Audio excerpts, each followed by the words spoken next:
Bonjour Pascal. Cher maître, vous venez régulièrement nous voir pour nous éclairer sur le plan juridique. Alors, nous vous en parlions hier dans notre émission. Au moins 145 personnes victimes de piqûres samedi soir lors de la fête de la musique. Les témoignages sont glaçants. Il y avait eu des appels sur les réseaux sociaux à piquer des femmes. On parle d'une dizaine de suspects entre 19 et 44 ans. 2 sont en situation irrégulière. En 2022, une grande peur s'était installée dans les bars, les concerts, les festivals, les boîtes de nuit. Le ministre de l'Intérieur à l'époque avait compté 2077 plaintes. 2 tiers des plaintes avaient été classées parce que les faits étaient insuffisamment caractérisés ou parce qu'il avait été impossible d'identifier les auteurs. Je vous propose d'écouter Rose, 18 ans, hier dans notre émission. Sa sœur Marthe, à Nantes, fait partie des victimes. Ma sœur, elle était sur la place du commerce, là où il y avait le plus de jeunes de notre âge en fait qui dansaient, etc. Donc parmi la foule, tout le monde faisait ce qu'on appelle des pogos, vous savez, où tout le monde saute un peu en groupe et vous savez, il y a des mouvements de foule. Et à un moment donné, elle a été bousculée et un peu frappée au bras et donc elle a senti un pic dans son bras en fait. Elle a senti un coup, un point vif dans le bras. Elle a dit que son bras il était chaud, qu'il tirait un peu comme une sensation de vaccin en fait. Et donc elle n'a pas eu de symptômes, genre d'avoir été droguée ou quoi que ce soit. On a contacté le 15 et ils nous ont recommandé de faire une sérologie.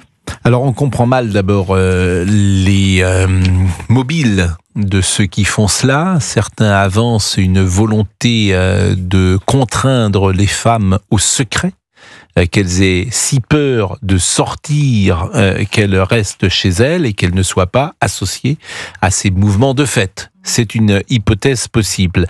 Mais maître Toledano, ce qui m'intéresse, c'est est-ce qu'une plainte peut aboutir et que risquent les suspects ? Alors vous l'avez rappelé, c'est une sorte de mode un peu morbide qui vient des États-Unis d'ailleurs, ça vient d'autres pays. C'est arrivé en France en 2022, il y a eu plus de 2000 plaintes, vous l'avez rappelé. Et là, c'est revenu. Alors ce qu'il faut quand même bien expliquer, c'est que cette histoire de seringue, c'est qualifié au niveau de la loi. Lorsque vous utilisez une seringue, c'est considéré comme une arme par destination. Et lorsque vous piquez quelqu'un, c'est une violence volontaire aggravée, donc par une arme qui est la seringue. Et donc, c'est quand même 3 ans de prison et 45 000 € d'amende. Je précise également que pour ceux qui vont mettre des messages sur les réseaux sociaux pour inciter les gens à piquer, ils sont complices. Et donc, ils encourent la même peine, ce qui veut dire que lorsqu'on s'amuse à faire comme ça un message, eh bien, on encourt également 3 ans de prison. Il faut préciser que ce qui est important, c'est de savoir aussi s'il y a quelque chose ou pas dans la seringue. Parce que ça change tout au niveau de la loi. S'il n'y a rien dans la seringue, ça reste très grave, je l'ai dit, c'est violence volontaire avec une arme. Mais s'il y a quelque chose dans la seringue, là, on bascule dans un autre délit complètement différent qui s'appelle administration de substances nuisibles. Et donc là, eh bien pareil, on va vous condamner, alors encore plus sévèrement, si vous avez moins de 8 jours d'ITT, Dieu merci, c'est le cas le plus souvent, ben c'est également 3 ans de prison avec 40 000 € d'amende. Mais si par contre vous avez une infirmité permanente, eh bien là on passe à 10 ans de prison. Et Pascal, en fait, c'est vrai que même si la personne n'est pas physiquement handicapée toute sa vie, une femme qui se fait piquer, elle sait que la seringue a peut-être servi à piquer quelqu'un d'autre avant.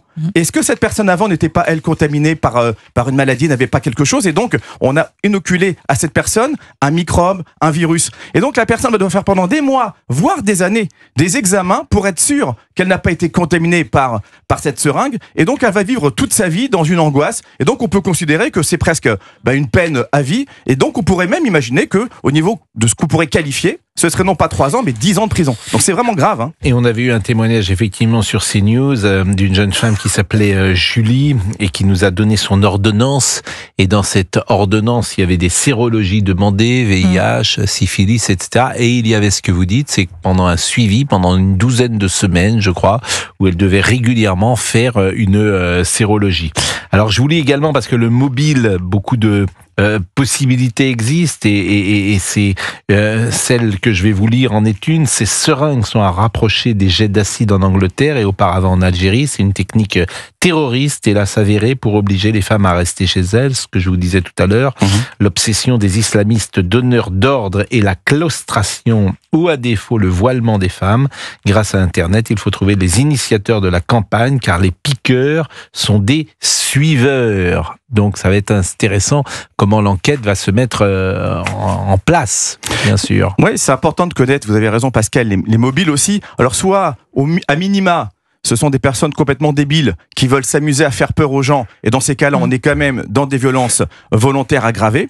Soit on peut imaginer que peut-être, pour certains, dans certains cas, c'est vraiment la volonté de blesser, voire de tuer, parce qu'on ne sait pas quel serait le produit qui sera à l'intérieur ou la quantité. Et dans ce cas-là, on basculerait non pas vers ce que j'ai dit tout à l'heure, l'administration de substances nuisibles, mais dans l'empoisonnement. Parce que c'est que la différence entre un empoisonnement et le fait d'administrer une substance nuisible, c'est que dans l'empoisonnement, il y a une intention de tuer ou de blesser très gravement parce qu'on va mettre plus de produits ou un produit grave. Donc aujourd'hui, on attend les résultats. Je pense que a priori, on est plus vers effectivement le fait de vouloir créer une panique, de blesser les gens, mais sans l'intention de tuer. Mais il faut quand même vérifier ce qu'il peut y avoir dans ces seringues, sachant qu'il y a des produits toxiques qui s'en vont très très très vite. Donc on demande d'ailleurs de ne pas aller uriner, le temps d'être analysé, parce que parfois c'est vraiment une amnésie ou des souffrances qui sont très rapides, mais après qui disparaissent à l'analyse. Et c'est pour ça qu'il n'y a pas de condamnation. Il n'y a eu que quelques détentions provisoires en 2022, mais pas vraiment de condamnation sévère. C'est ça le problème. Et ce qui nous intéresse, c'est également le traitement médiatique. Et on en parle souvent avec Laurent Tessier, quasiment rien dans les journaux de 13h et 20h dimanche sur TF1 et France 2. Et hier lundi, changement quand même d'ambiance. On est passé d'une brève de 14 secondes dimanche à un sujet hier sur ces piqûres dans le journal de 13h. Changement de ton, c'était sur France 2, écoutez.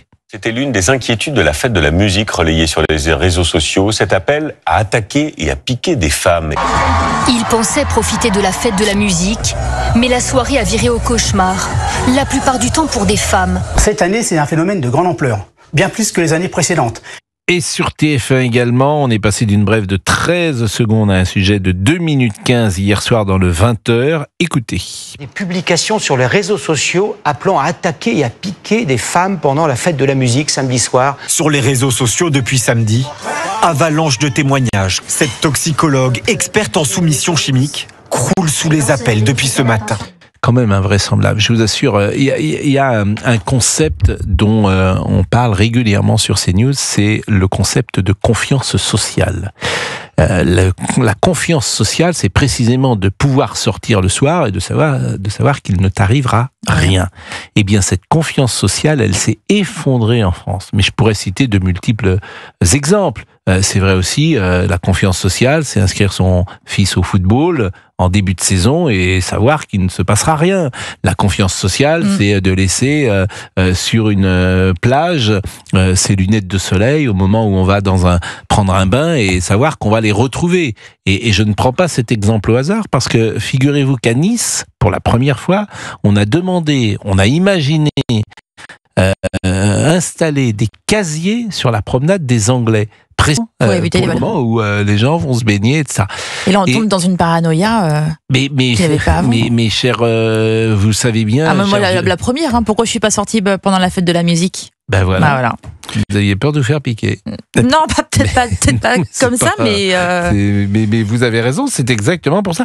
Donc ça crée des nouveaux comportements et ça s'appelle la confiance sociale et elle est attaquée aujourd'hui en France. Et elle n'est pas mesurable par un rapport de la Cour des comptes. C'est très difficile de la mesurer. Mais ce qui est incroyable, j'ai écouté hier la chronique de Laurent Tessier qui parlait donc de quelques secondes de traitement.